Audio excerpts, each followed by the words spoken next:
Hello guys, welcome back to Mech Geeks YouTube channel. In this video we are going to know how to draw an ellipse, using rectangle method. In general terms, ellipse is similar to circle with irregular diameter. Instead of diameter it has minor axis and major axis. Now coming to its construction. Step 1.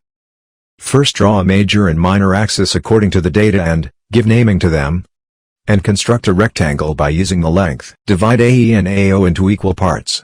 Here I am taking 5. Step 2. Connect the points at AE to the point C.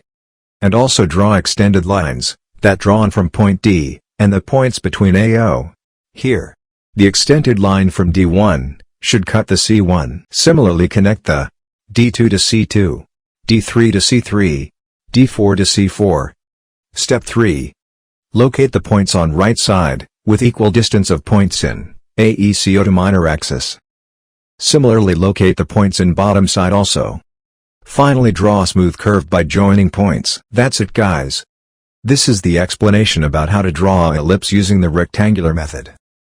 If you still have any ideas about new topic in our channel, please feel free to mention in the comment section. And please don't forget to share this video on your social handles. Finally, don't forget to subscribe and hit the bell icon.